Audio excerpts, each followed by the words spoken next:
Tracy, it has just gone 9. I suggest we just give it a few more minutes for people to join. No problem.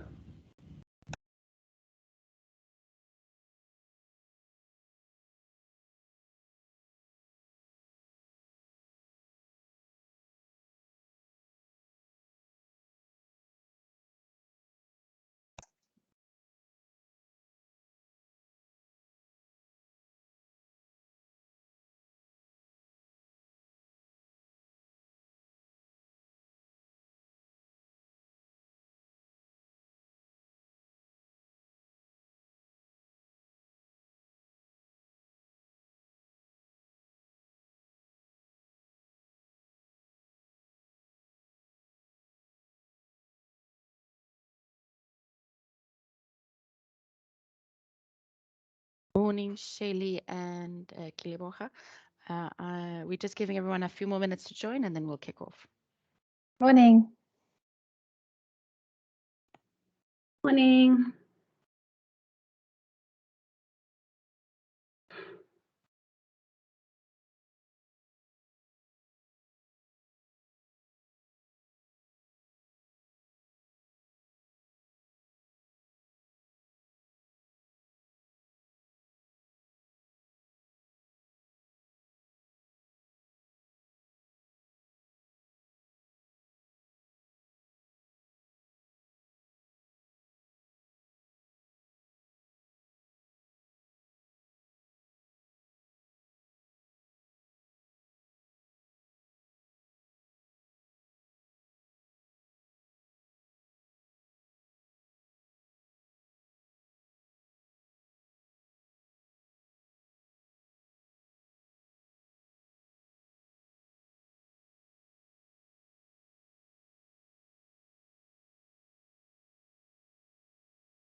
Tracy, in the interest of time, we can kick off and I'm sure others will join as they are able to.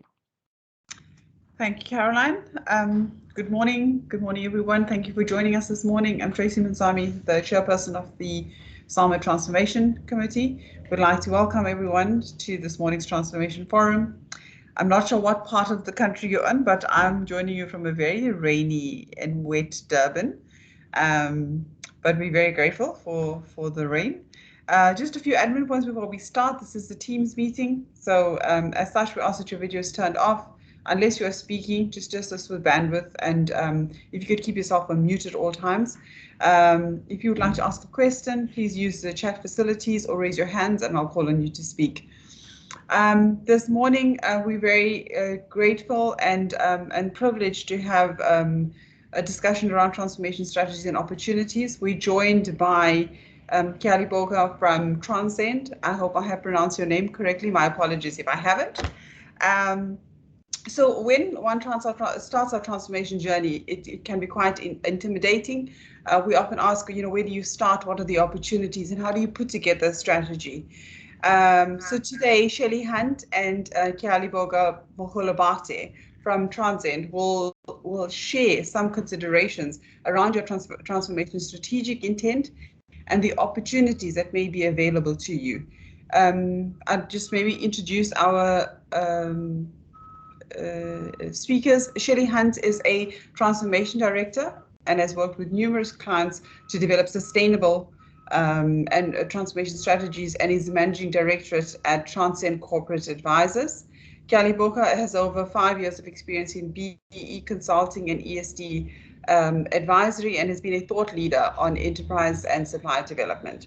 Her interest in transformation is very specific to the healthcare industry, and we know that they will both add huge amounts of value to this discussion. We welcome them as they share their insights with us. So over to you, Shelley and Kealeboga. I'm not sure if one of you. Thanks. Yeah, Tracy, we're going to kick the presentation off if that's okay. Perfect. And share our great. Good morning, everybody. Thank you so much for having us. As you know, my name is Kealeboga. You can also call me Lebo, and obviously I'm joined by our director, Shelley Hunt. So we are very excited to really speak to you about transformation, particularly because of the strong impact that health has had in our country. And if we look at, the COVID-19 pandemic, I'm sure each and every business has in one way or another had an impact on transformation in our business. I think but before we go into the nitty-gritties, we'd really like to introduce ourselves and also give you a sense of our footprint within transformation in health and in other industries, just so that you can get a sense of who we are. Shelley, if you could move on to the next slide. So basically, we are from Transcend Corporate Advisors, but really Transcend Corporate Advisors is a part of a group consisting of Transcend Corporate Advisors, consisting of Transcend Capital and Transcend Talent Management. And what these businesses do is really walk all our partners through the transformation journey from an end-to-end perspective. Transcend Corporate Advisors, we walk you through the journey of transformation across all the pillars of the scorecard except for ownership. So we help you to ensure that your transformation plans are sustainable, are more than just about spending the money, and really have a strategic value and have a return on investment. Transcend Capital really walks all the multinationals and local companies also around the ownership element.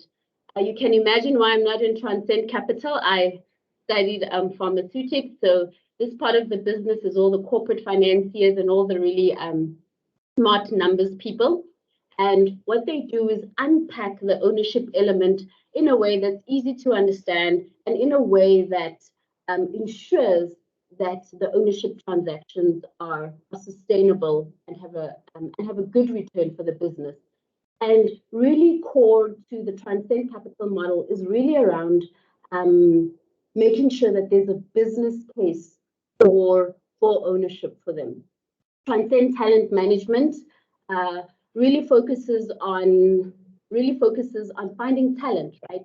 Finding Black executive talent that can fit into your board, that can fit into your senior into your senior executive teams and be able to add value. So that is us as a group in a nutshell. In terms of our impact, we've got over 10 years of experience. We've serviced at least 56% of the JSE, and we've been able to assist more than 500 clients. If you look, if you go on to the next slide, very important to us, and part of transformation is having diverse and talented people within our talent pool. So if you look at our team, we have chartered accountants, we have microbiology and biochemistry graduates, we have lawyers, we have engineers. What does that mean? It means that we're able to think out of the box in coming up with good transformation plans for you as a business, and not just expecting you to write a check and say, okay, here are my points for that. I'm so sorry to interrupt. My tech is failing me this morning. I'm not sure if you can see my slide moving on to the next slide, or if it's just me that's freezing. We're frozen on who is Transcend, which is slide number 2. Yep, give me a minute. I'm not sure. We did a tech test run just before. My apologies, everyone. I'm just going to stop sharing and try and see what's actually happening. Let me know. I also have the pack ready open, Shelley, if you'd like me to share. Okay, let me give it one more shot and then I will let you know, Lebs. My apologies to keep everyone waiting.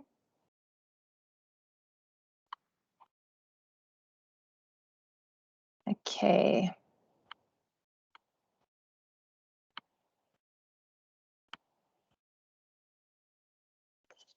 Wow. Lebs, I might ask you to share because my computer has now decided it's moving, but it's not in presentation mode, which is not great. So Lebs, I'm going to ask you if you can share in presentation mode, if that's okay. Sure, let me try that. Apologies, everyone.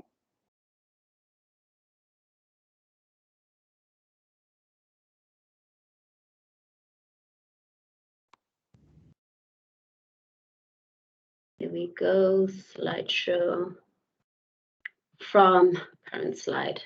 I'm hoping everybody can see this. We can see you. Yeah, perfect. Thank you. Absolutely, great stuff. So I think it would also be important for us to also give you a sense of some of the companies that we've engaged and spoken to around transformation. Of course, we have interacted with you guys as Summit. We've also interacted with organizations like IPASA, also to understand and be able to unpack, the transformation story in healthcare.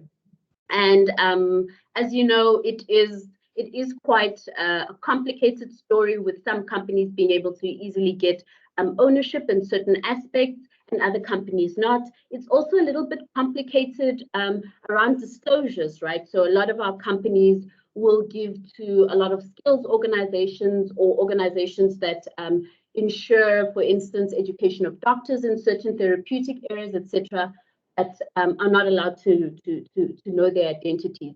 So what we're trying to say is that we also understand the complicated nature of the healthcare industry. But the aim of today is for us to really help you unpack what a good transformation strategy looks like. I'm going to hand over to Shelley, and I think she's going to really start with aspects around the why. And I think that's often when people engage in transformation, they often don't take a step back and look at why are we having these discussions and what is the best approach around this. So I'm going to hand over to Shelley around that. Thanks, Lebs. And Lebs, are you getting an echo? Just want to mute yourself. No, you're just fine. Or should I? Oh, let me mute myself. Great. Super. I saw on the meeting request there's a few familiar faces, so it's good to see some of the people that we've worked with in the past, and hopefully one day soon in the future we'll be able to have a cup of coffee around one of these forums, hopefully. So when we were approached to speak today, we were given the topic of how to develop an effective or good transformation strategy, which philosophically could take days to probably unpack and discuss. But we had a nutshell, and I think our time runs out in about 40 minutes or so. So we said, well, let's look at sort of 3 major aspects of getting to the crux of how do we get to a good transformation strategy, together by overlaying it with a lens of the industry that you're in, which is healthcare, and what is our experiences, opportunities, and challenges within this sector. So when we start to look at this, we always unpack cognitively with our clients as to, well, is transformation actually even needed in our country at this point in time? And if we're on the journey, we best as well buy into it and make sure that all of our stakeholders within the business also buy into it. So if we go back and we look globally where transformation has happened and where there's been a dire need to transform, there have been some similarities in reasons why. And I think the first reason that we look at or want to highlight when we're in this journey is, well, is South Africa at any risk if we don't transform? And when we say that risk, we're sort of going, well, is it at risk of becoming a failed state? Or what makes a nation fail? And is South Africa at risk of becoming that? So when looking at why nations fail, there's actually a book, and often when we've engaged with some of you on this forum, we've asked you to read the book. But some of the significant reasons why a nation fails are the gap between rich and poor. Sorry, the three topics we'll also look at is the pandemic, so transformation in the time of a pandemic. And then lastly, how do we get transformation right when we're living in a nation that's at potential risks as well as a pandemic? So we ask ourselves, why does a nation fail? And one of the most significant reasons why nations fail is when there's this disparity of living conditions and this gap between rich and poor. It's measured statistically by many measures, and one of them known, or the most commonly known, is the Genie Coefficient. And the Genie Coefficient measures the gap between those that have a lot and those that have nothing. And you can see that this picture clearly demonstrates the haves and the have-nots. And if you zone in very closely to the bottom right, and I'm sure a lot of you have even seen this picture, you'll recall that this is actually one of our neighboring suburbs for those of us that live in Johannesburg. This picture is taken of Primrose in the eastern suburbs of Johannesburg, and it clearly indicates on a very visual representation the gap between rich and poor. It's the front of the Time magazine, and it states us as being the most unequal nation in the world today. Right, so not to harp on too much more of the negative, we are experiencing one of the most significant risks as to becoming a failed state. So we are a very unequal society, and unfortunately in South Africa, that inequality is linked to ethnicity. So one of the reasons, tick, we are potentially at risk. The second reason, or probably an even more important reason, is when the leaders don't act in the best interests of their citizens, right? And so what does that actually mean? Well, there's a bit of a tongue-in-cheek cartoon that Lebs has got on her screen, and it's a teacher asking a class, children, what do you want to be when you grow up? And one of the class attendees sticks his hand up and goes, alive. And I'm not sure if that is testament to us transforming well enough. Transform, you can see the definition says it's a form of change form. We want to empower our citizens to be the best that they can be. And in doing so, leaders have to act in the best interest of their citizens. Can we put our hand on our heart and truly say that our leaders are acting in the best interests? Well, just earlier this year, we went through a devastating riot where our leaders perhaps were, or our citizens weren't happy with how our leadership was acting in their best interests. So we've got this dire need to transform, otherwise we run the risk of becoming a failed state. We've clearly seen, and it's been in a very nutshell presentation, that we're an unequal society, and leaders, perhaps based on the evidence to date, aren't acting in the best interests of our citizens. So there's a dire need to transform. We sit back and we ask ourselves, well, how do we transform? Yes, there is policy, and that policy that we lean on in this case is B-BBEE. So if we look at the B-BBEE definition in its purest sense, does it lend itself to transforming South Africa? And the bottom block of this slide is the definition of BEE, and it reads an integrated and coherent socio-economic process. So it's a economic process for economic transformation, not merely a shifting of have and have not. We need to grow the economy that directly contributes to the economic transformation of South Africa and brings about significant increases in the number of Black people that manage, own, and control the country's economy, as well as significant decreases in ethnic inequalities. So it kind of makes sense, right? We want to grow the pot, we want to grow our economy so that there's more economic sustenance to go around, but at the same time, we want to decrease inequalities that we know are hugely linked to ethnicity. And whilst we're doing that, we want to build a strong and robust Black middle class to act as a social buffer while that change comes into play.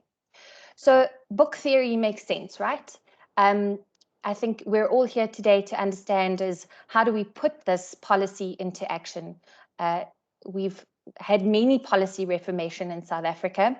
We've had the NDP, we've had IPAP, Askisa, BE. The most important thing is not what's within the policy, and some of our policies are world class, but the silver bullet or the secret syrup is actually in the implementation. Right, so if we look at the implementation, Lebs, if you can just go on. We've faced with this transformation, but then what came upon us in 2020 is the pandemic. And a trend that we noticed as Transcend was that everyone had started developing these beautiful transformation strategies that were effective and sustainable and long-lasting into the future, which lended itself to becoming scalable transformation strategies.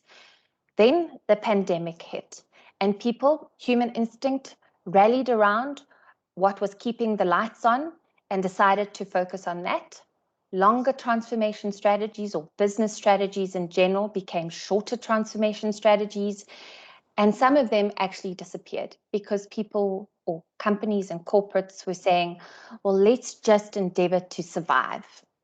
And the really impactful and transformative strategies within the BE space got pushed to the wayside. So Transcend sat back and went, well, how do we help our clients see the wood from the trees? How do we navigate through this pandemic without the cost of our transformation strategy? And so we looked globally to other countries that had been through natural disasters, and globally the world going through pandemics and how we came out of them and how long it took to come out of them, and did we come out of them, and when we came out of them, how did we fare? And so Lebs on her screen or on the screen you see is a graph from a tool called Gapminder, and it's freely available on the internet to download. And this graph has two axes, and the first axis basically shows the life expectancy on the vertical, and on the horizontal it shows the income per person. And so it's quite interesting because there's a tight correlation, and it kind of makes sense. The more income a person has, the more longer they're expected to live, right? So that's the first correlation this graph should show. What we've plotted on this graph, and we've picked two countries, we've picked Japan, who, by the by, has the highest life expectancy. It's somewhere in the mid-80s, touching towards the 90s actually, and South Africa, which doesn't have that great life expectancy. And the reason why South Africa doesn't have an amazing life expectancy is because the disproportionate or unequal distribution of income amongst South Africans. Income is not distributed equally amongst our citizens. So some have more income, some have less income, some live longer, some live less. That's why our average is pulling down. But anyway, this graph, Lebs, if we push play, it will show the life expectancy from 1910 all the way up until the current state. And you can see that there's some interesting dips happening with the pink, which is Japan. The blue is going up and up and up. There's a bit of a dip. but then we've come out. So 3 interesting things on this slide is that the world has definitely increased in its life expectancy drastically. And I'd love to hear from a healthcare perspective what contribution you believe your sector has had in this life expectancy. But barring that, we've seen that there's been a huge increase in life expectancy, and we need to preserve jobs in order to thrive, to live longer. We can see that both these countries, Japan and South Africa, have had dips. So Japan had a bit of an up and down during World War II. It was a bit of convoluted up and downing, but they did come out of it. And then you can see that during the sort of Mbeki AIDS denialism era, we had a massive dip in our life expectancy, but we came out of it. So we can see that we've had an astonishing journey of ups and downs, pandemics and other natural disasters, but we've recovered. We've improved our life expectancy, and that there's a very tight correlation between income and how long we live. So what are we saying in this graph? In this graph is that, yes, we are living through a pandemic, but we will come out of it. Global statistics have shown that, and research, and that it's important that we don't build transformation strategies for the short term, that we actually endeavor to build transformation strategies that are sustainable and scalable and will see us beyond the pandemic. And so then moving on to the 3rd slide, you ask us, right, Shelley, okay, we understand that. So how do we build a sustainable, effective transformation strategy? Let's catch up. Right, so I think the important thing is that we know that we have to become BEE compliant. It's definitely part of transformation in South Africa. It's part of the policy driving transformation. So we go forth and we build a transformation strategy that fares fairly strongly on our BEE scorecard. Tick, we become BEE compliant. But sooner or later, all of our competitors become as BEE compliant. And so we are compliant, but we have no competitive advantage in the transformation space that's lending itself to a competitive space in our overall business strategy. So the heading of the slide is, why is transformation strategic?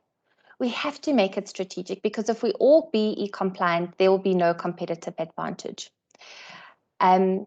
So BEE compliant is the first bullet point. Second of all is we have to find a sustainable competitive advantage when building our transformation strategy. And that lends itself for us to ask the questions, when we build our BEE strategy, are we looking at how we do business, who we do business with, and essentially what type of business do we do?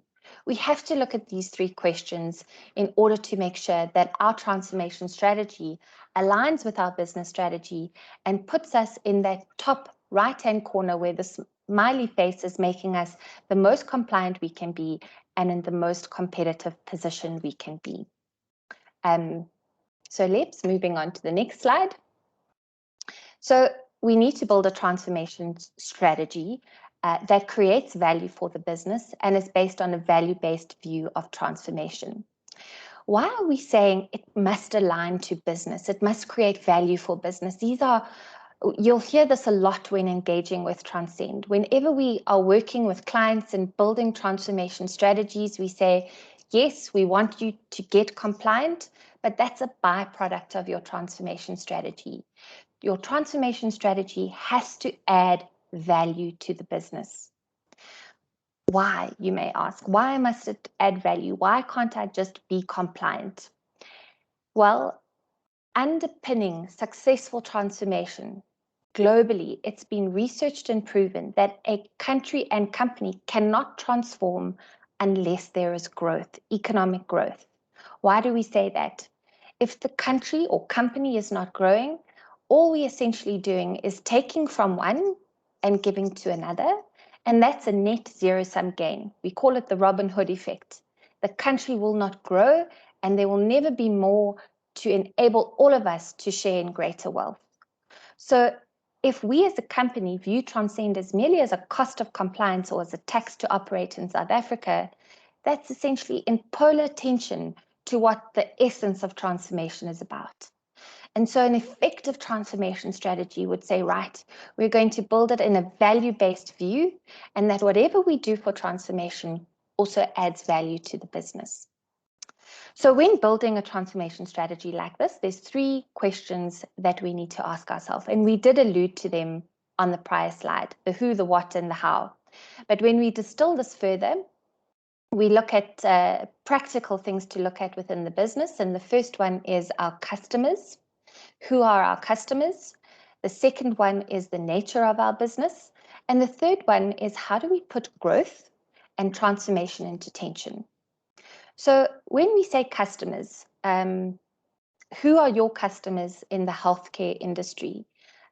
Surely we are looking at an emerging Black middle class, because that's essentially what transformation is looking to do, build that Black middle class. But we should be viewing that when we're building our transformation strategy as a huge opportunity, because it represents a huge new market for business. With these new markets developing, we need to ask ourselves, who is going to be our customer in the next 5 to 10 years? And leading from this, what actions must we take to help us understand our future customer better and what they value? So when building our transformation strategy, we have to look to the future and go, who's our future customer? How do we build transformation strategies to become more attractive to that customer? Because that's surely better for business in the longer term. The second one is the nature of our business. And it's strange because so many businesses become so focused on the dimensions of the scorecard that they actually forget to ask themselves, what is the nature of my business and how can I use my business to contribute towards transformation? So often when we come and help businesses develop a transformation strategy, we ask them what initiatives they have been involved in. And to be honest, it's quite crazy. They've got some archaic initiative of painting classrooms that was attached to the heartstrings of their MD three decades prior. And you go, but is that really the core of your business? Is that the nature of your business? Is that something that will attract your future customer and that can grow your business and that you're using your actual strengths to help grow the economy? And often the barriers between the transformation strategy and the economic workforce aren't addressed. So the company goes, yeah, but it's making us feel good. And we're going, but surely your transformation strategy should be breaking down your barriers to the nature of your business. So if you're in the healthcare industry, what are the barriers to your business? Is it skilled individuals? Is it access to market, access to the emerging Black middle class? What are the barriers to grow your business? And surely if the barriers are skilled individuals or skilled youth coming into your sector, then that's where you need to place your efforts of your transformation strategy, upskilling the next employee that will come into your business. If it's the emerging Black middle class that can't afford our drugs or our medical equipment or access to healthcare, then surely it's the customers in 5 to 10 years that we need to start empowering so that they can start buying our products. I think you get where I'm going with this. And then the last aspect of an effective transformation strategy is putting it into tension. So yes, there are costs to transformation and there are costs to scorecard. Transcend has never said that the BBEE scorecard is a cheap exercise, but how do we use that money and integrate it into our overall business strategy so that the overall effect is net growth as opposed to net cost? Right. Lebs, on to the next slide.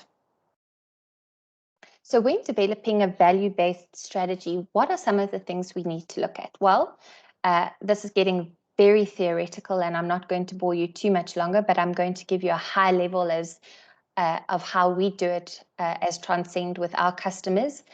And the first part of it is the essential purpose of the business. And we'd say, right, if our purpose is to make the world a healthier place or make South Africa a healthier place, then that's what we need to focus on.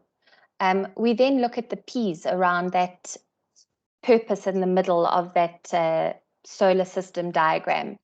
And we go, if our purpose is to help make South Africa a healthier place to live, let us find strategies that position us well. So the first P I'm looking at is on the right-hand side, positioning. And so if we want to make South Africa a healthier place, we partner with government, and that's good for positioning because you know what, it might attract further work in the healthcare public sector space.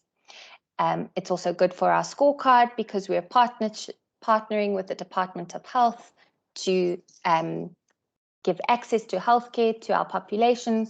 So right, is it good for business? Yes, because it's making South Africa healthier. Is it good for our positioning, which is essentially adding value to the business?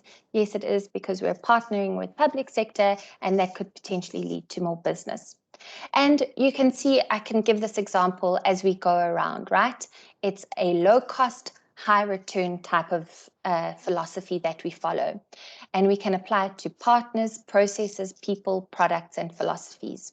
So example, if we look at products and people, we would say, do we have any excess products or people in our system that we could potentially incorporate into our BEE efforts?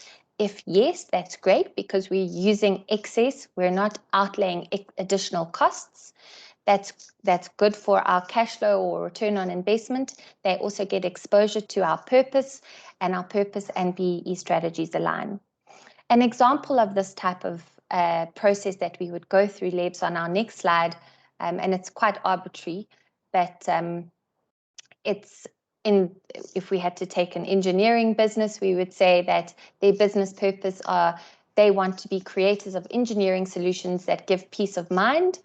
So that's their business purpose. What are their value drivers that would enable them to create that value or achieve that purpose? They might say, well, we might want to be creative engineering. We want to build trust with our customer, and we want to have some certain rules of the game. So you can see they've bucketed their value propositions under 3 main headings, and anything that they do in relation to their BEE strategy or transformation strategy must push that value driver in the right direction. It must move the needle. So for example, if they wanted creative engineering, they wanted to create solutions that were innovative, they're going to hire innovative people.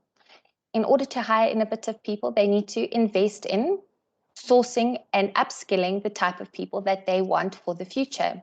So again, your BEE strategy can't be an island floating on its own. It's got to be incorporated into a value-based business strategy. Hope that was not too high level. Right, Lebs, moving on to the next slide. Some other considerations to think about when planning your BEE strategy. The top circle is it, and I think we've covered it. It needs to align with the company. The company needs the culture and the strategy. It can't be separate. Another consideration is that it must attract employees. It must serve retention and incentivization. So often we see that BEE management control and skills development policies get the points, but the employees and future employees are left to the wayside. We want to make sure that we're attracting future talent and keeping future talent. And examples of this may be in buckets of the scorecard, such as ownership. We've seen stunning employee share schemes that have incentivized and retained people within the business and also added great value to the BEE scorecard. We must consider the financial impact to companies and employees. I think we've covered that. It must be a net gain. Funding structures, accounting and tax implementations. Obviously, these are more to do with ownership considerations when implementing ownership. Obviously, we want to understand the BEE recognition and impact on the scorecard. And most importantly is the simplicity and transparency. And we don't say that lightly. So often we see stunning transformation strategies developed in the boardroom with Transcend. We've spent 2 days workshopping this transformation strategy. We think we've got it spot on, and we come back a year later and we say, how's it going? And the corporate that we worked with goes, well, it's going, but we haven't moved the needle that much. And I'm afraid to say it's because we've overcomplicated the transformation plan. It's not transparent and it hasn't been communicated properly. So as we point fingers to our leadership going, yes, you build us these stunning national development plans that are based on world-class pieces of policy. Do they go anywhere from there? Sometimes. But the secret is good transparency of the policy, good communication, good marketing of the policy to your organization as a whole and to external stakeholders. And that truly is one of the secrets to a good transformation policy or plan. I'm going to leave there. I'm going to hand over to Lebs on the next slides. Tracy, we forgot to ask if there's any questions. We're happy to, I know you said raise their hands, but we're happy to break in the middle and take a few questions. Otherwise, Lebs is going to look at a little bit more of the scorecard and break the scorecard down before we get on to examples of potentially opportunities and trends within the BEE scorecard for the healthcare sector. So I'll pause there. Tracy, you. No problem. Should there need to be a question asked, I will interrupt and allow the question to be asked. Thank you.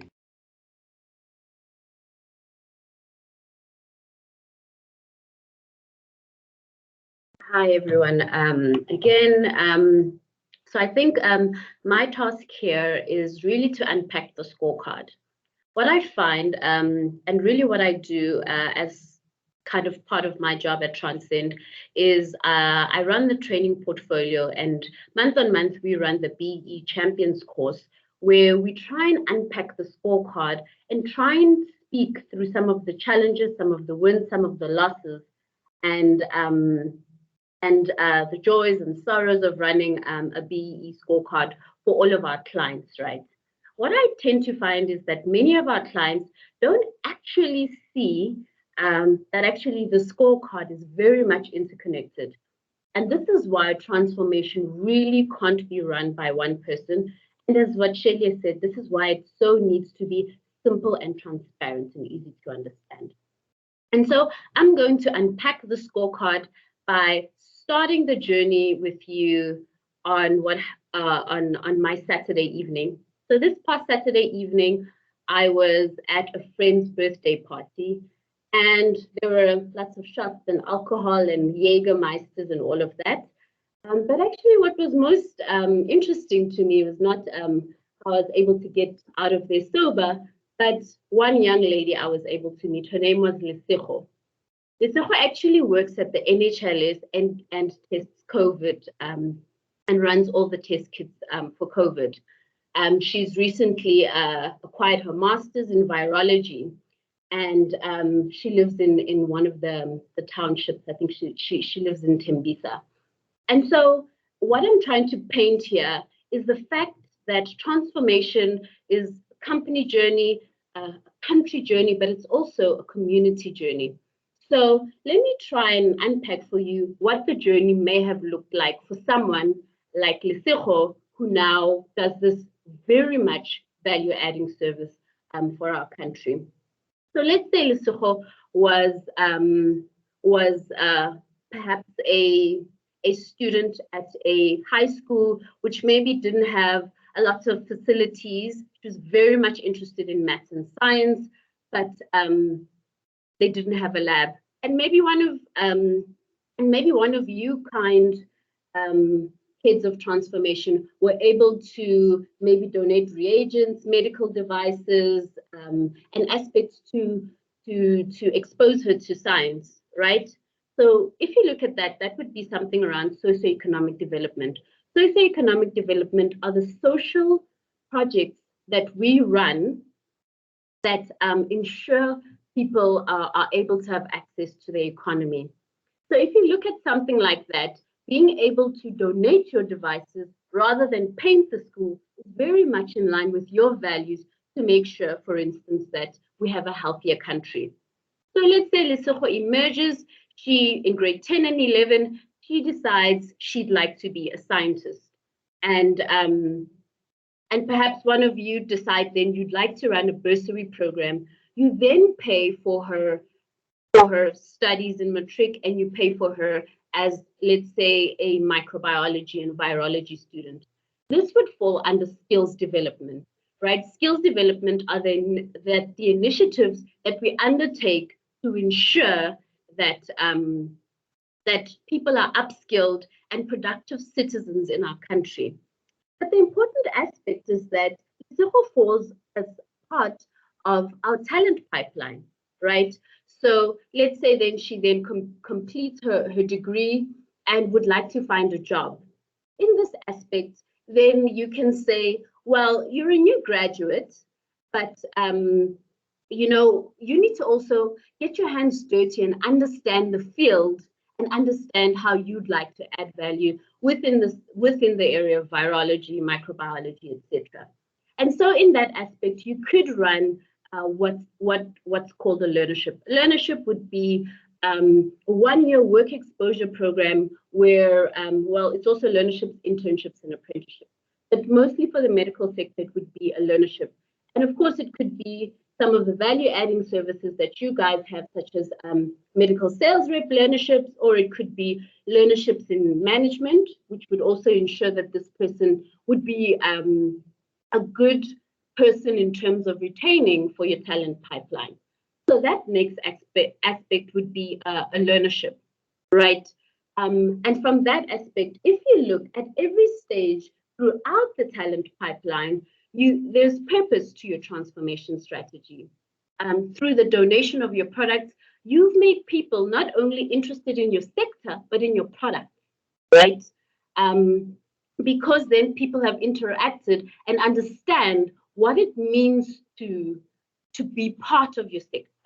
And so in socioeconomic development, that also, that's an aspect. Around skills development is getting someone formally qualified to be productive in the sector. And the learnerships is around making sure that they're able to add value and stay within the sector and remain passionate about the sector. And throughout that process, what it does is that it exposes people to your products and your sector and ensures there's that net gain. Once this person has been able to complete a learnership, they could be your employee, which would then count towards management control, right? And which would be the points that you would get, which reflects the representation of Black people at board, senior management, middle management, junior management level, or as persons with disabilities.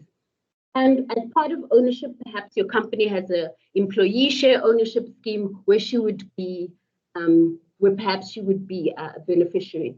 So if you look at this scorecard from one person's point of view, you realize at some point that all the important touch points of a sustainable transformation strategy is held in place.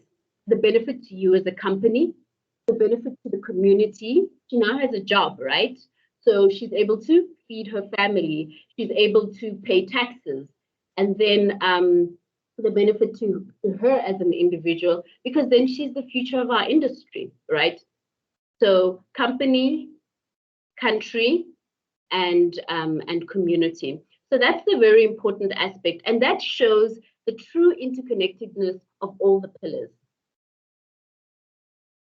If we look at the value chain aspect, we also look at who we're doing business with, right? So a lot of us, or a lot of small businesses or large businesses, tend to kind of go with what is already established. So we would then generally procure with the same kind of companies, have long-term products. But what that also doesn't allow for is innovation in our supply chains.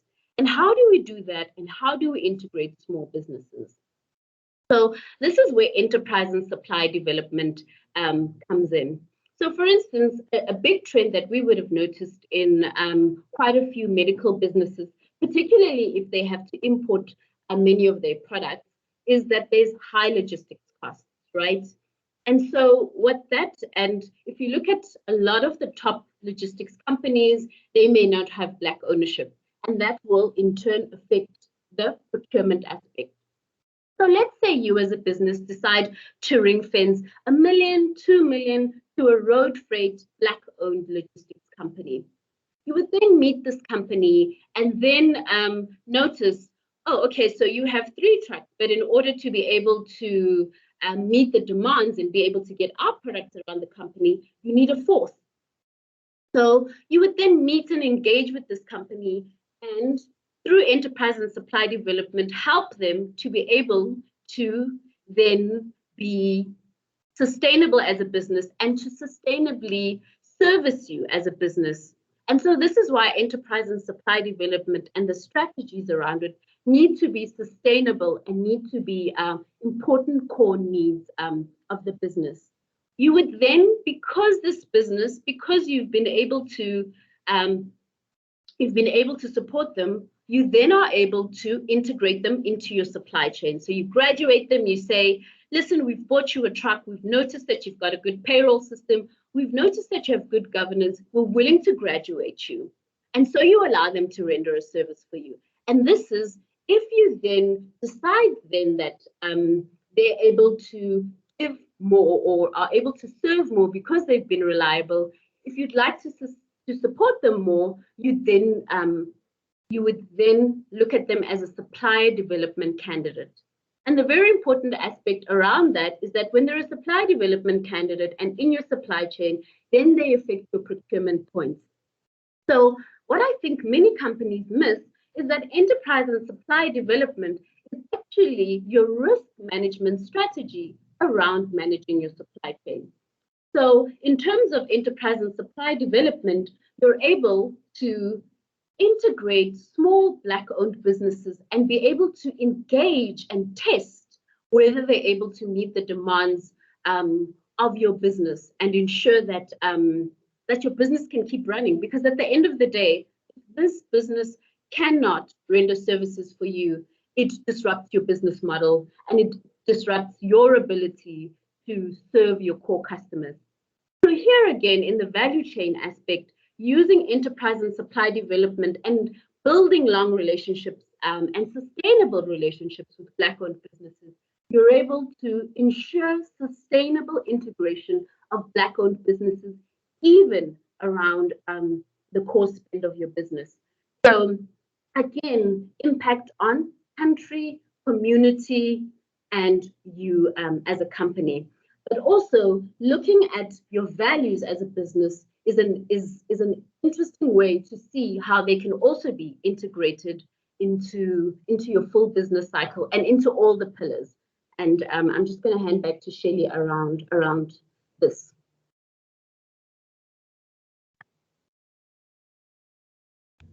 Thanks, Lebs. So I think this is just an example that we put together of some of the things we've seen, apologies, in the industry. And you can see that it's a waterfall graph that ultimately leads back to adding value to the company. So if we wanted to see how our BE scorecard initiatives could add value to the business and what we've seen, and this is just a sort of a needle in the haystack based on our experience with the pharma industry, we've given some examples. So on the very far left-hand side, the examples in the dark blue or navy blue relate to the human capital element of the scorecard.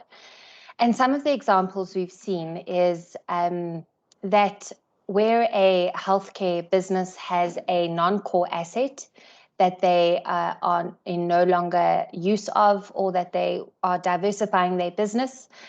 We've seen mixing or packaging plants. They've decided as a business strategy to actually divest from it. And by divesting, they are selling this asset. And on a BE scorecard, sale of assets to a Black partner would count as ownership.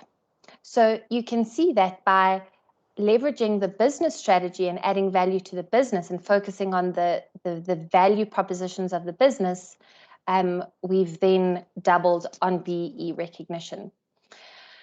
We see this a lot in the healthcare industry, especially amongst multinational companies, because ownership is so difficult with a holding company or the parent company not being in South Africa. So sale of assets, sale of plant, sale of packaging or mixing, or sale of tail-end products to local distributors is really a very popular choice amongst these industry participants.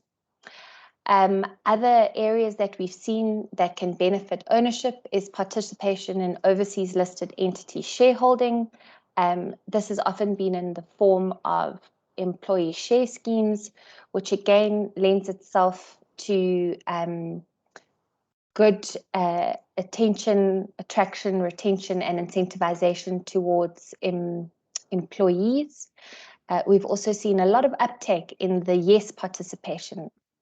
Everyone, Shelley, this is your 5-minute notice. Okay, thank you. So we've seen a lot of participation in YES, and that's attractive because why? It builds talent pipeline, and it sometimes can achieve the requisite level without participation in ownership. There have been some stunning accredited medical sales rep learnerships we've seen. We've seen medical and pharma related bursaries leading to talent pipeline, which are also doubled on the scorecard. And what I mean by the last one is sometimes, especially in this digital COVID environment, there are opportunities to sponsor learners, interns or graduates, but not as much of an opportunity to host them or transfer knowledge. And there are some amazing host employers such as in Genie, which gives them the requisite grounding to enter into the industry after they've spent a bit of time there. So those are some examples on the ownership, management, control, and skills parts of the scorecard, which ultimately lend value to human capital pipeline, which lend value to the business. Examples on the value chain side of the business is building presence in alternative channels. You think of a Grandpa Spaza initiative, Black-owned research companies for local testing, Black-owned rural pharmacies and clinics, structures like Mr. Delivery getting prescriptions to clients, Black owner-driver mechanisms to deliver products, recycling of medical waste and converting it into other products. We've seen school shoes. We've seen things like rural diagnosis and education on healthcare within those clinics, support given to research on the COVID and rollout of the COVID vaccine, and we've seen product donations and discounts. All of these examples have very real opportunity to add business value, but absolutely also count on the scorecard. And this is where it gets really exciting. So these are just a few instances of opportunities that we've seen in the sector that roll down into real tangible value to the business. We probably are out of time. We didn't have a lot more than that. It was more examples. Lebs, you can just shoot on to the next slides. And I'm just going to, I don't know if you've stalled, but anyone who'd like to send us an email or a question on more examples or ideas that they've perhaps had for their scorecards are welcome to stress test it amongst us. Before we leave, I think we've also offered SAMID members an opportunity to join us in our monthly 3-day accredited what we call BE Champions course, where a lot of these learnings will be unpacked. We're running a discount. I can't remember what the discount is, but I'm sure Caroline or Tracy know that discount. It's a stunning course. We've run it for over 10 years. I think our tally to date is about 7,000 champions have gone through our doors. So we welcome you, and we look forward to having a bespoke healthcare training if we can to really unpack. I know that a lot of companies have battled without having an industry specific sector code to healthcare. And we've been in a lot of those discussions with the DG and the Department of Health, and it would be fantastic if we could rally together and overlay it with a very educational lens of BE to come up with further solutions and opportunities and trends. Yeah, we've got critical success factors. I think we'll leave it there, though. You're welcome to read it. This presentation has been sent, so please take a look. We've got tons more to say, but I think Tracy we'll stop. Thank you so much. Thank you to both of you.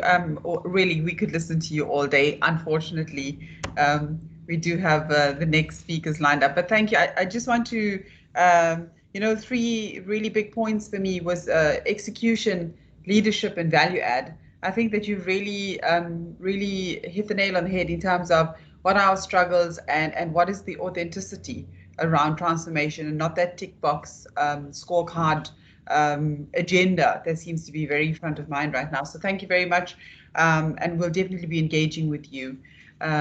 We will now, I just wanted to have a quick look. Are there any questions? I see nothing in the chat box, but there might be some time at the end if you want to put it into the chat box, or maybe just communicate with Caroline. Okay, let me continue. So just moving on from that, and the agenda around transformation, and what has been brought up very nicely is the challenge around training and partnering with the right part from a training. We have youth unemployment is at its all-time high, and at the last transformation forum, we launched the SAMED Yes partnership, and this partnership aids to enable opportunities for youth to capacitate the healthcare sector while providing members with up to 2 levels up on their B-BBEE scorecards. So today we have the Yes Employment Service team that will provide us with an update on a number of opportunities that have been created in a very short space of time. We're also looking very forward to hearing from one of the youth, Boitumelo, on the impact that the youth have had on her life. So I'd like to introduce you to the Yes Acting Co-CEO, Leanne Emery, and I'll hand over to Leanne and her team. And again, we will take questions in the chat box, or if you just raise your hand, and we'll get to you. Thank you so much. Over to you, Leanne. Thanks so much, everybody. Lovely to be here again. My name, as was mentioned, is Leanne Emery. I'm the Chief Marketing Officer at Youth Employment Service and current acting co-CEO. And with me is our Chief Partnerships Officer, Farai, and from the Business Development team, Mark. We're very excited to give you a little bit of an update on the partnership with SAMED and some of the impact that we've already felt in the youth employment space.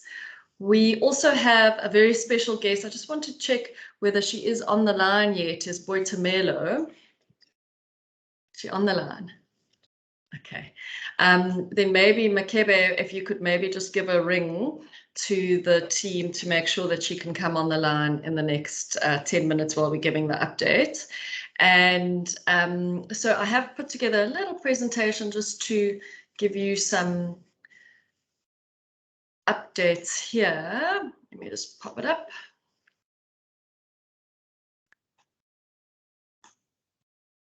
Is it presenting?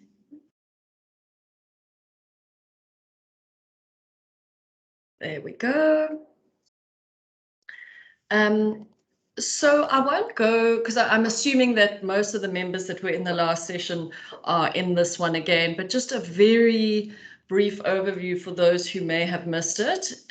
What we do at YES, the Youth Employment Service, we are a business-led NPO, and we really try to provide work experiences for youth at scale in order to combat this experience trap that so many of our young people find themselves. Around 8 million young South Africans.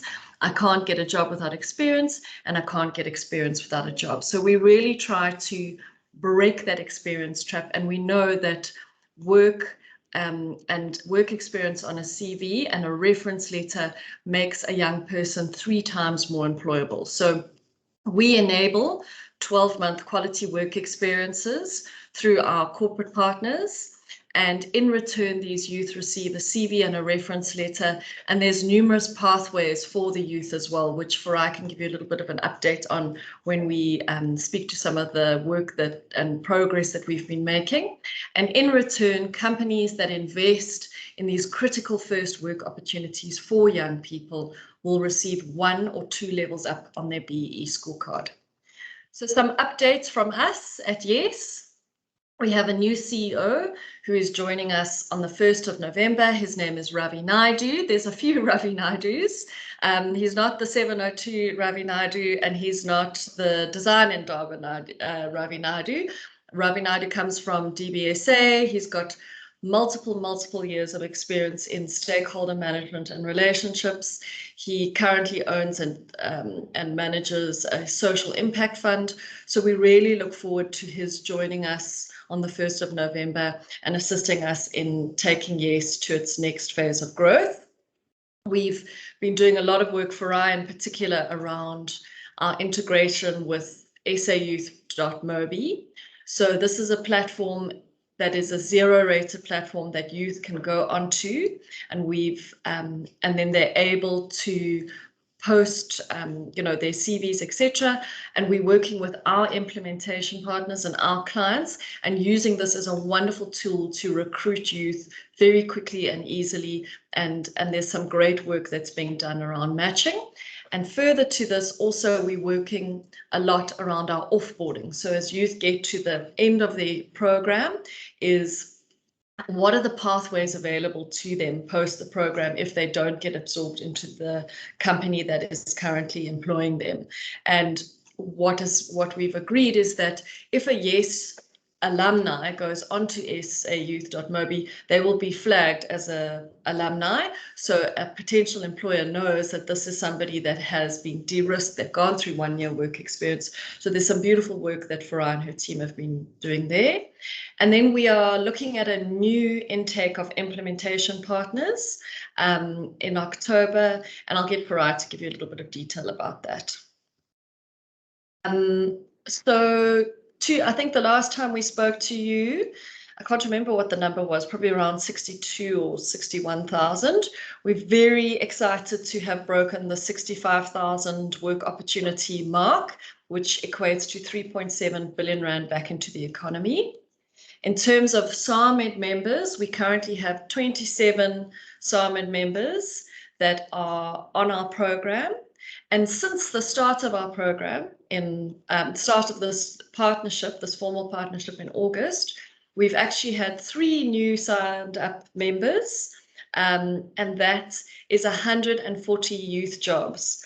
Now, to give you some kind of context, on average, our average youth job creation number per client is around 20. So the fact that we've managed to get 3 partners on board and they are creating 140 jobs is really quite remarkable, and we are incredibly grateful to all the SARMED partners that have come on board. And please, if you want to leverage your partnership more, if you want to do some more joint marketing with us, please just reach out to me. We'd be very happy, and we love to partner and tell your stories and tell your youth stories in the media. So all in all, to date, through SARMED members, we've managed to inject 58 million rand back into the economy through youth salaries. This is really positive for us, and we are hugely grateful to the members and ask more of the members, if you want to get this level up while changing youth lives, please do speak to us. We'd be really happy to help you as you embark on this journey. Just a reminder as to how you can get involved in YES. Either you place youth inside your own business and provide the 12-month quality work experience, or you can host a youth at an existing YES IP partner. And this is where we particularly for SARMED members have suggested that we work with some of our healthcare IPs that are really capacitating the healthcare industry. And then the third option is to host youth through our YES hubs. We have a hub in Alex, Tembisa and Saldanha, and there's some fantastic programs that you can host your youth through. So I'm just going to ask Farah to give you a little bit of an update around some of the work that we're doing and the implementation partners that we are looking for at the moment. Awesome. Thank you, Lee, and a very good morning to everyone. We trust that you are very well. So like we had presented last time, one of the models that YES has is the implementation partner model. And this is a turnkey solution for clients who perhaps don't have the internal capacity to host youth and would like to host you through our vetted partners. We have multiple partners across various industries. In fact, we've got 33 partners across 10 different industries, and we've got 3 partners within the healthcare space. And this is Youth Health Africa, which is a subsidiary of the Aurum Institute. We've got Witkoppen Health Clinic, which is based there in Fourways, who also take on numerous youth for each cohort.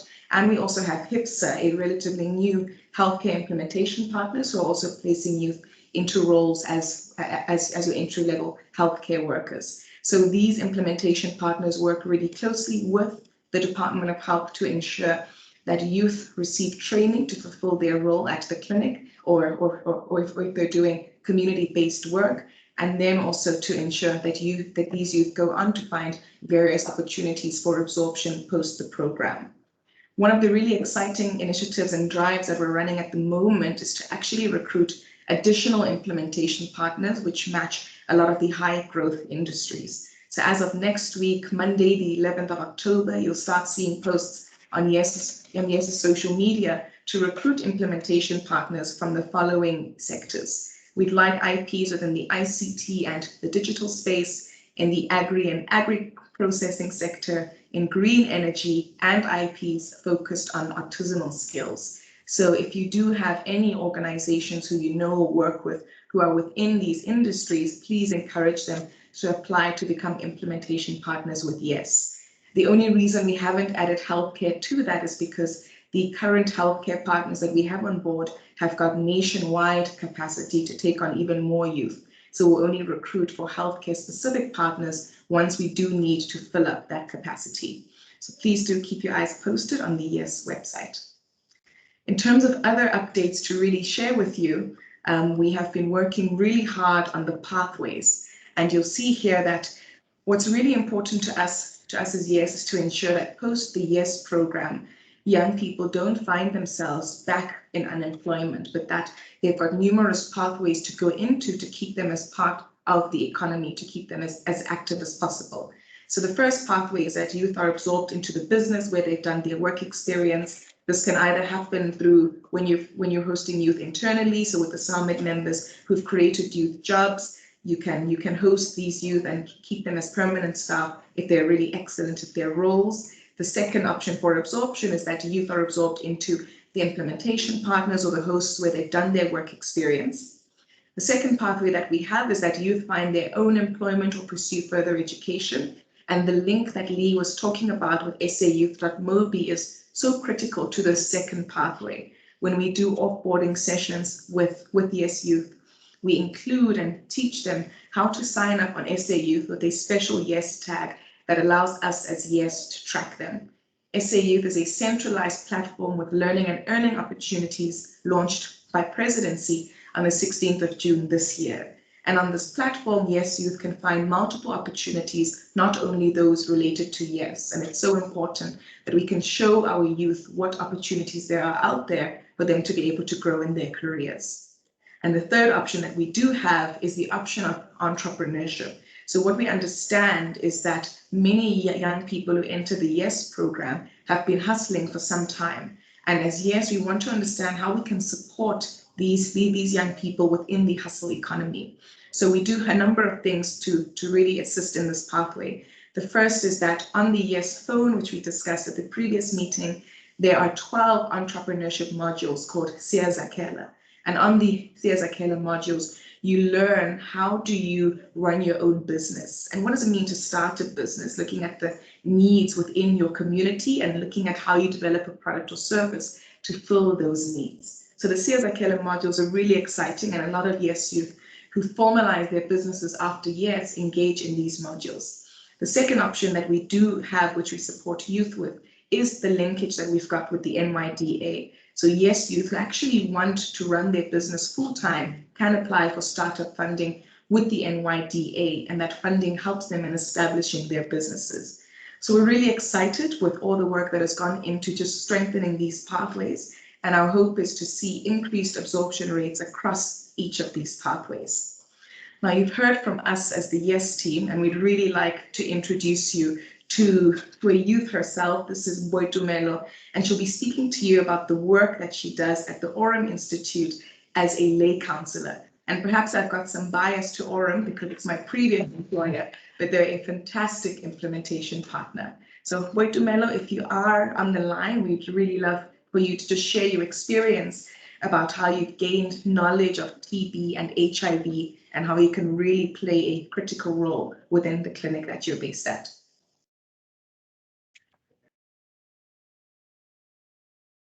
Is Boitumelo on the line?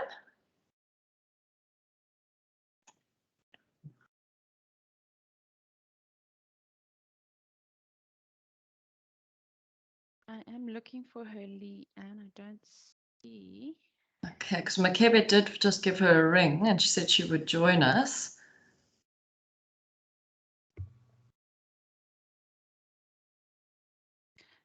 Perhaps while we wait for...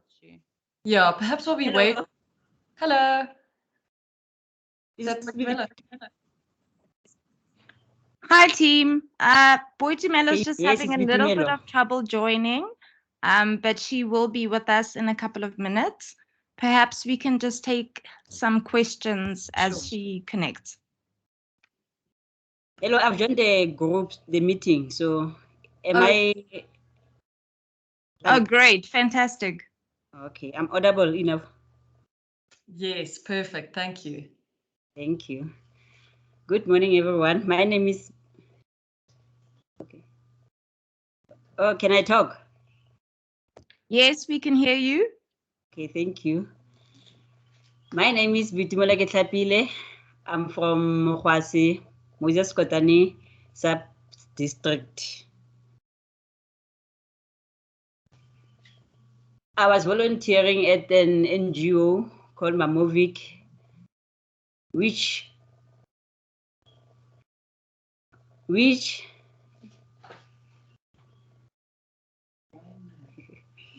okay, can I start, please? Go for it. Okay, which conducted the awareness campaigns for the youth, combating the drugs and alcohol abuse in our community. I worked as a lay counselor and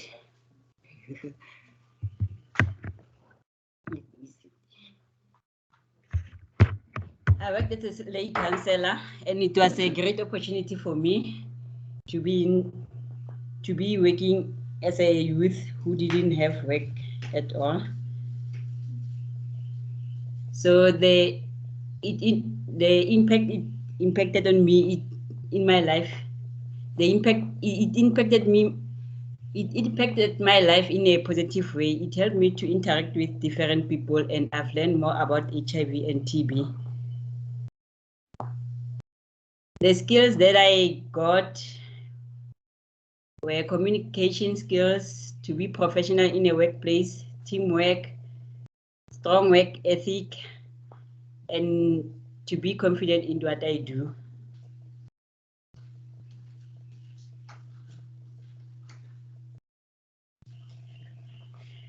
So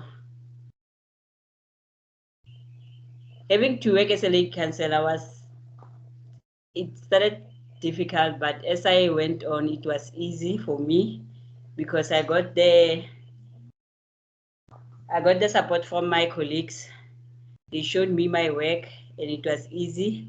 I was doing counseling and testing. I was using the HIV SS kit. It was easy for me because I didn't break. It was using the flat tap through the mouth. I was swapping through the mouth. So it was easy for me to test, to use it.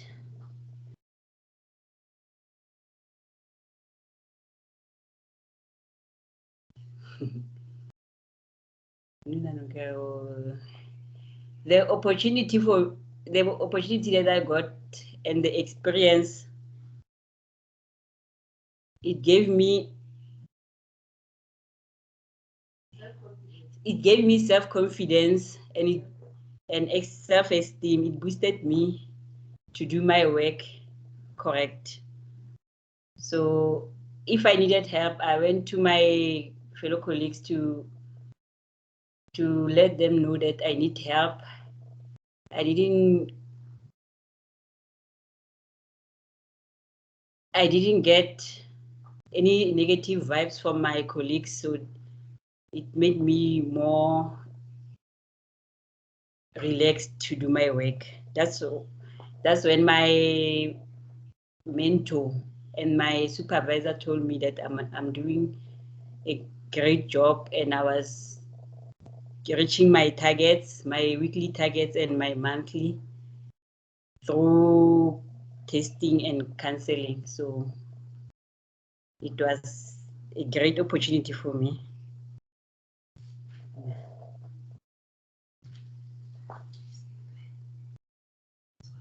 Is there anything that I can hear you? Maybe tell us about how many people you test and counsel on a weekly, monthly basis? Weekly, I was supposed to test 84 because on daily basis, I'm supposed to test 16. And weekly, it was 84. Monthly. Yeah, sorry, go for it. Monthly, let me say, 60, 496. So I also got positive results through my testing. That showed me that I'm doing a great job, because I counseled my patient I told them to be free and tell me how they feel about the results. And where is it that you are based? Where do you do most of your testing? I was based at Mokolobate Health Care Center. Any questions from us?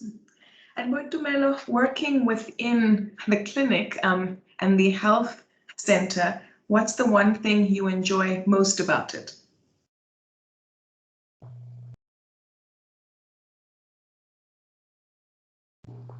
The most important thing was that my communication skills were professional, and I was confident that I was doing my job.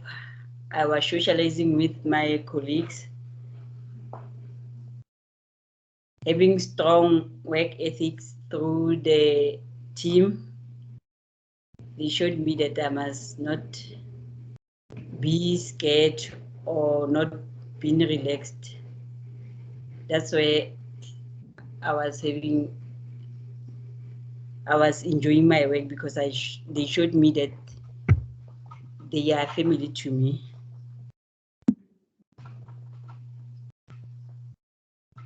Thank you, Boitumelo. Are there any other questions from any of the SAMED members for Boitumelo? I perhaps have a question. It's Caroline from SAMED. Thank you. Boitumelo, what's your favorite part of your job? Counseling and testing, because I got trained by my supervisor, Ms. Shatole. I was able to talk to people, understanding them, where they come from, different backgrounds. That made it easy for me.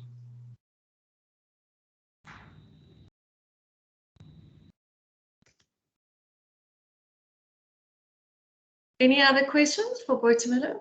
It's Tracy. Not a question, but just maybe a comment. Thank you very much for joining us and sharing your story. The reality of it is we see and hear lots of businesses, but it's really, really great to hear from someone who's been part of the journey. So we really thank you for being here and sharing your journey with us, and we really do wish you well. Thanks, Thank Tracy. you. And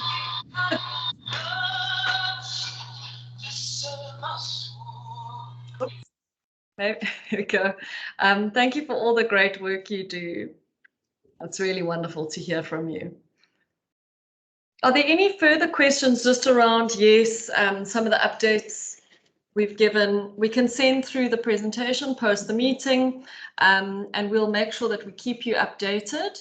Mark has put in the chat his details again if you'd like to speak to him about integrating YES into your scorecard, into your transformation strategy. I'm also going to just put Faraz, ask Faraz to add her email address if you have any questions around the implementation partner model specifically, or becoming, if you have businesses that you think would serve, would be well served to consider joining YES as an implementation partner. And obviously, if there's any questions from my side, feel free.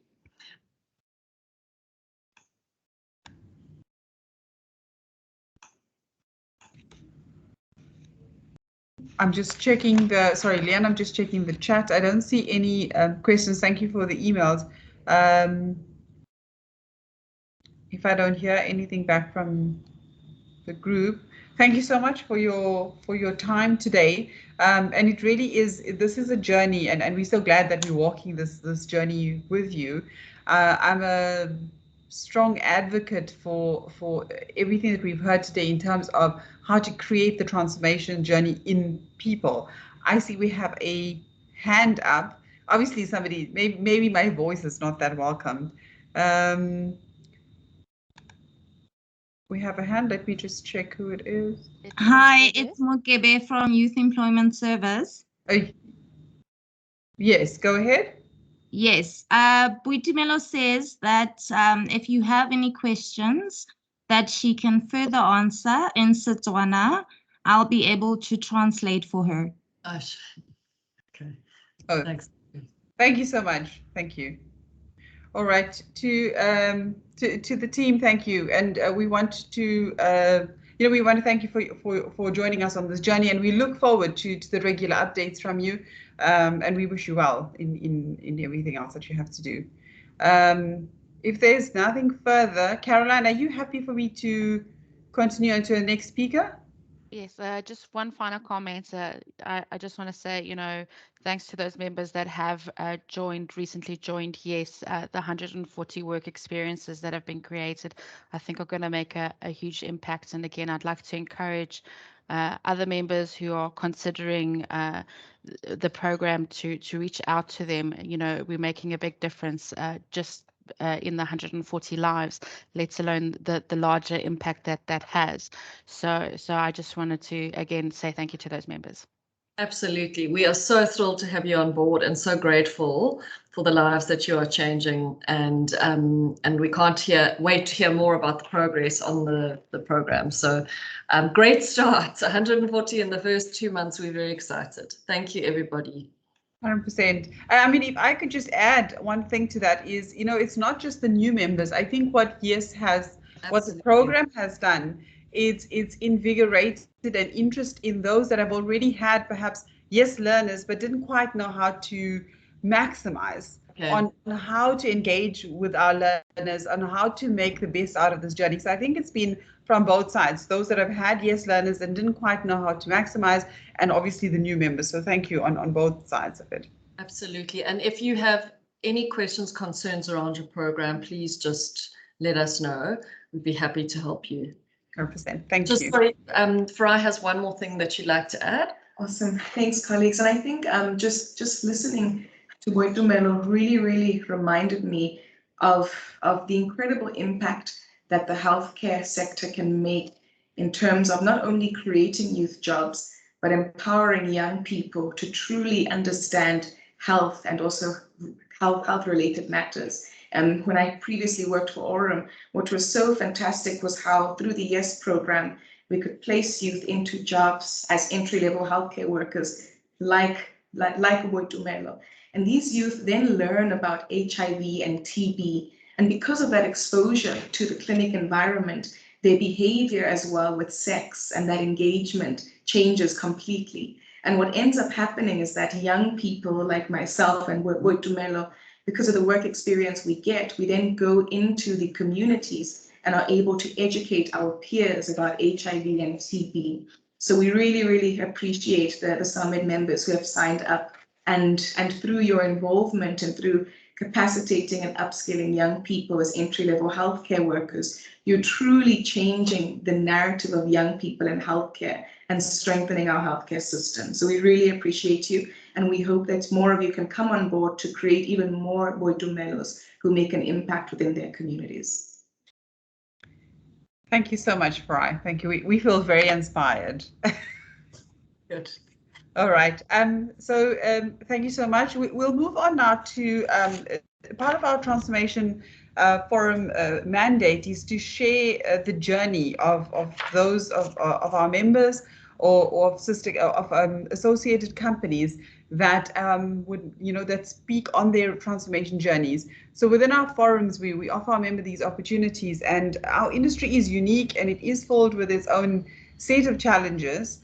And whilst we appreciate every company is different, and you might not be able to follow all the company's strategy in entirety, but our speakers can offer some insights and ideas that you may be able to take back and adapt to your own organization structures. So today we welcome YMS Medical CEO and Chairman Khaya to share the transformation journey with us. We're very excited to have you on board, and we really love to hear your transformation journey shared with the members. So over to Khaya. Thank you. Let me see if I can do this thing now of sharing the document presentation. Let me see. Good morning. Thank you for inviting me to share our experience. Okay, maybe let me just show you my face, if you can show that. Yeah, this is what I look like.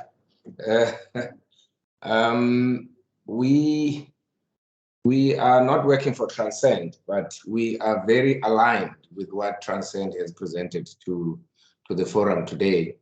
I thought because we are not really experts in BEE or transformation, we will just share the philosophy of our transformation journey with you. You can maybe pick up some of the things and lessons.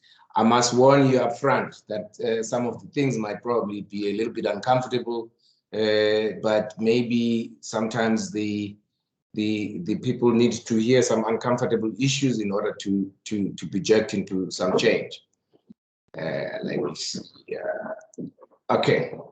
Our understanding of transformation as YMS is that transformation is a fundamental evolutionary change across all business spheres, with the view of improving the business performance, which is what I think the people from Transcend did allude to, which is about improving value. It should result in improved business resilience and sustainability so that the business is not a dinosaur. So basically, evolution talks to that. You want your business to move with the times, to adjust and change with the evolution of the times, to adapt to circumstances around things like the pandemic that we've experienced. It has to align to the business strategy and be compatible with the organizational culture. I say here, unless it is the culture that needs to transform, because at times we get surprised when our transformation projects or programs do not yield the desired results, or maybe they are not sustainable. Mainly it's because sometimes the culture is not conducive or not welcoming to the transformation that we are trying to implement in the very first place. So I mentioned that BEE is only just one of the elements of organizational transformation. So transformation is a very broad topic in business. The elephant in the room, that is where maybe I felt the philosophy is quite important to discuss. You cannot talk about transformation BEE and not touch on an uncomfortable topic in our society, which is the race issue, the culture issue. You know, that is a very difficult topic that a lot of us try to avoid. And in the process, we end up making changes that do not take root because we have not addressed the core issue. The core issue is the race relation. I mean, we have to admit in our country, we've undergone a lot of uncomfortable changes based on our uncomfortable history. Unless we accept and embrace this as part of who we are, then we are likely to make changes that we feel can make address the issues that we are trying to address. So the success factors that we felt were important for us at YMS before we embark on the Transformation and BEE program, we felt it needs the buy-in on the primary objectives of the project. Remember what government was trying to do when they introduced the BEE policies and legislation. We need to be aligned. Our culture, our leadership needs to be aligned to those values. If we're not ready for that, we felt we should just not do it. Otherwise, we're going to erode value of the business. Don't do it because it's a strategic objective. It is a business imperative. Either do it or don't do it. Because if you do it in half measures or half-heartedly, you're going to really erode value. In fact, I even go further to suggest that the choice of the program leader in a business or the sponsor of the BEE program itself reveals a lot about the intent of the business. If in our business at YMS, I am the one who drives BEE. We've got a champion for BEE, but it is something that sits at the core of whatever we do here at YMS. It is a transformational program that seeks to address the historical socio-economic imbalances that has already been shared. We believe the successful reduction of these imbalances will result in a favorable trading environment for YMS. I'm being selfish there, I don't apologize. As we embark on these transformational programs, we want to improve our trading environment for YMS. So we are not going to embark on BEE that is not going to improve our trading environment. So that is where it begins. So it is a core strategic project. You know, that is why it sits in the CEO's office.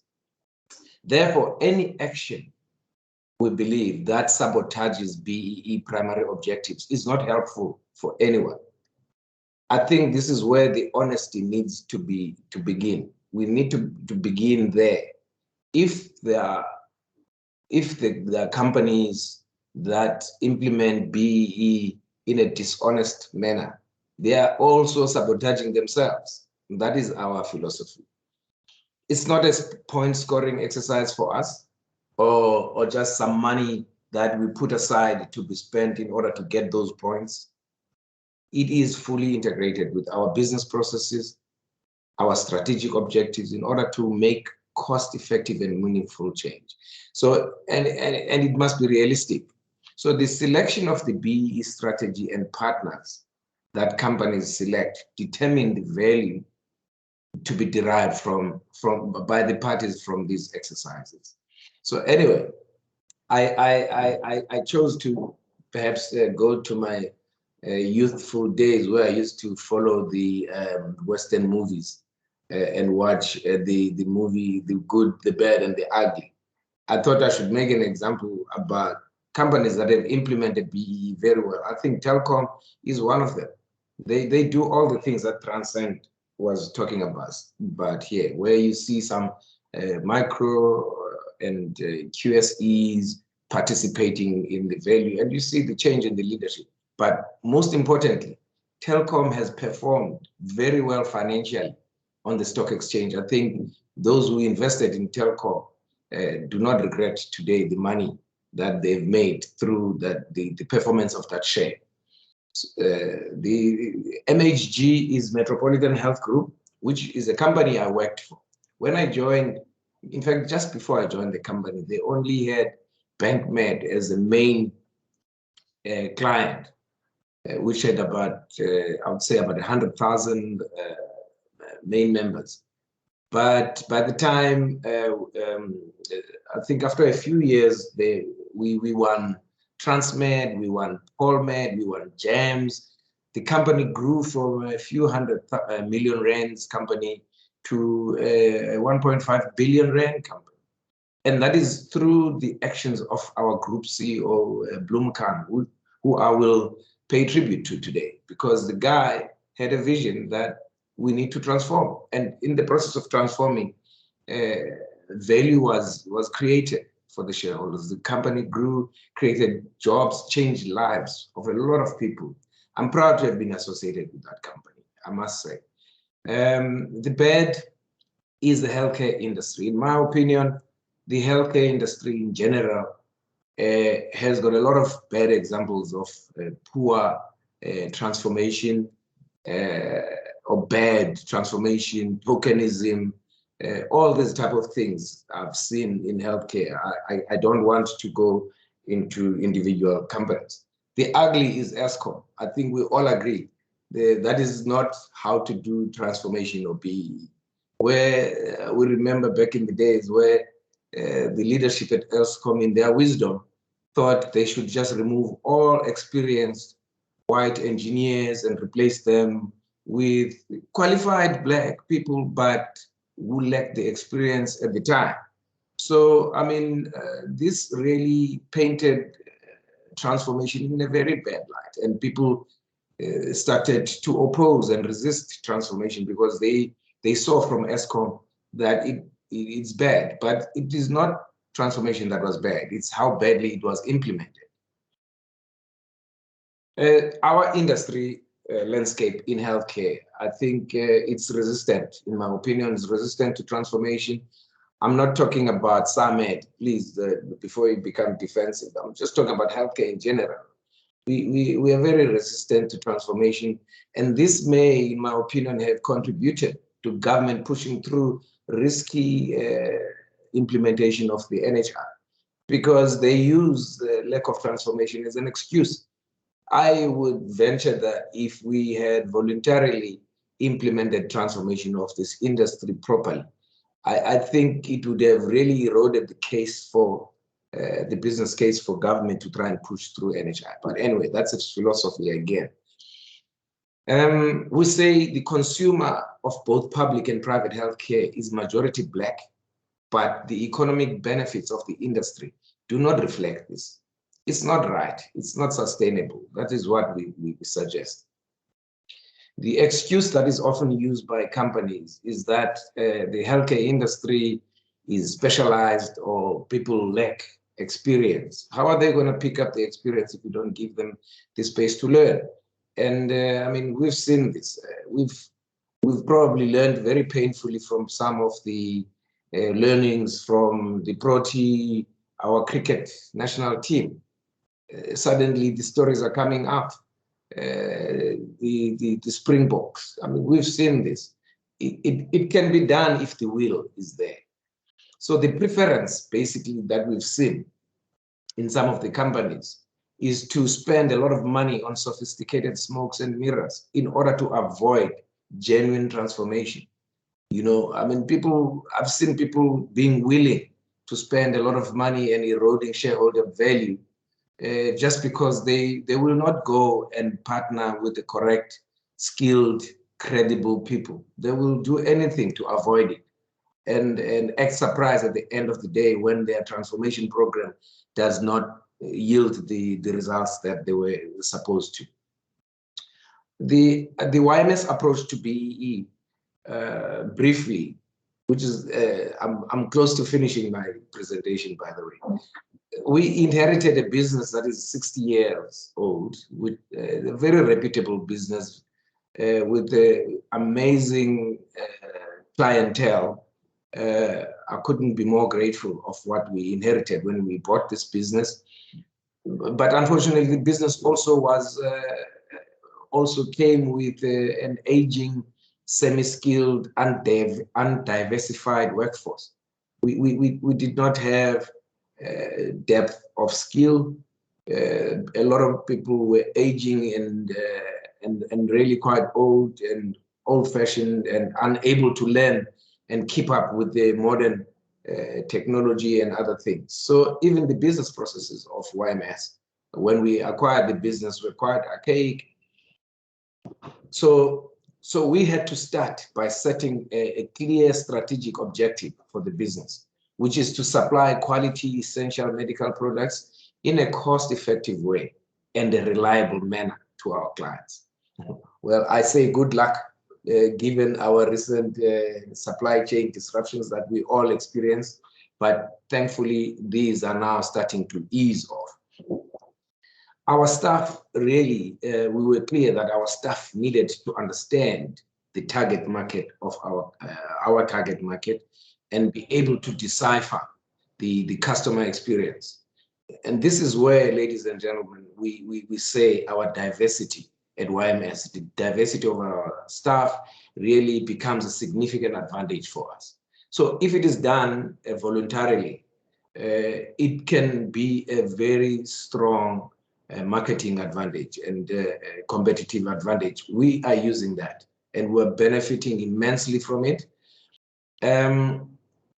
Please don't emulate us. Then the next thing you're gonna beat us at our game. So, but anyway, we're sharing these.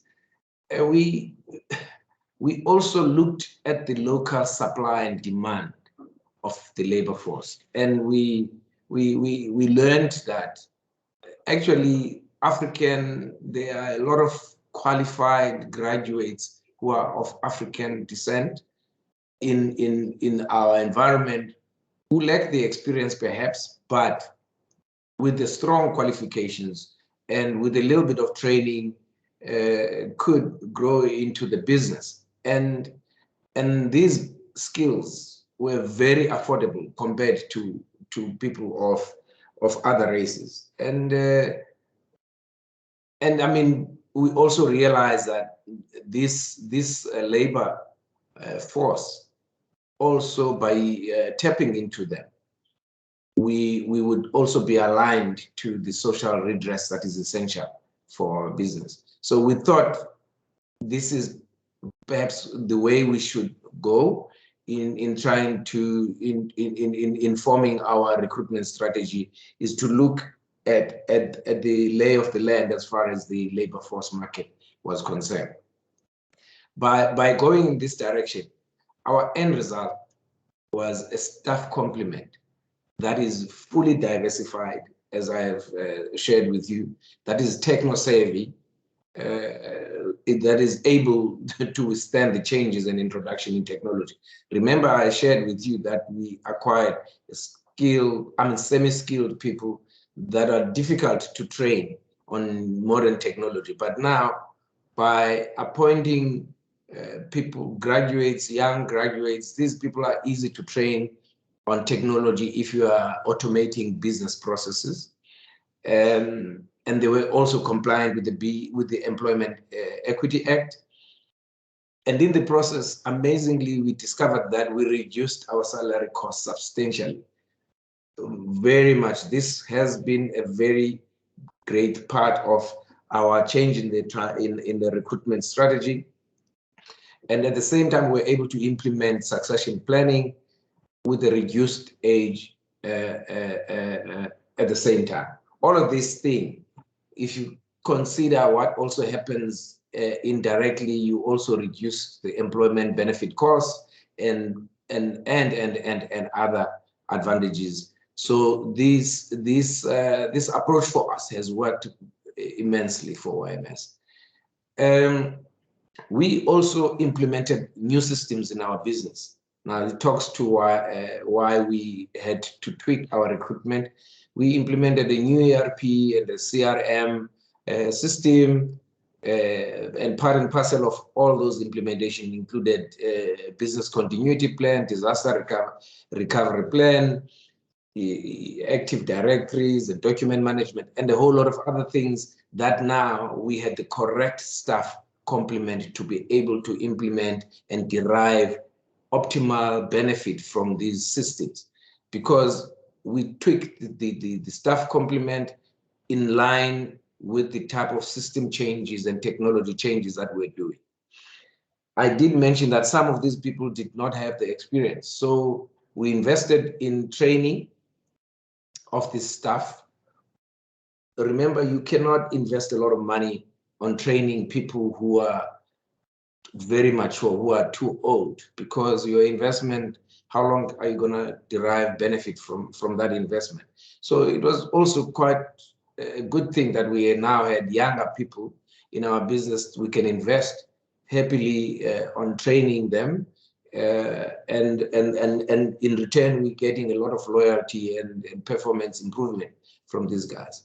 And I mean, of course, the topics that we train them on were relevant to our business: firefighting, occupational health and safety, sales, and all these type of things. We also have intent program. We are buying tools as well, and infrastructure. We're investing in scooters, and we're giving them to a company that is aligned to us, like a company that will deliver, because we are not a logistics company. We are a healthcare wholesaler, medical devices wholesaler. We are a pharmaceutical wholesaler. We are not a logistics company. We're quite happy then to outsource some of the logistics to a company that can focus on this thing, be aligned with us and in terms of their interests. So we're quite happy to then donate a scooter to a company that can do this for us.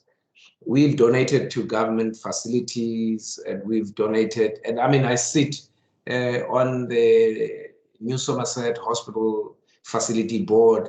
It's a voluntary service. It's free. I don't get paid for that. So we donate and we give to a good cause. And we're not doing this in order to get the points. But yes, it doesn't hurt that we do get the points at the end. We are a level 1 BBEE company. Yes, it is of great help that I was fortunate. I'm not your normal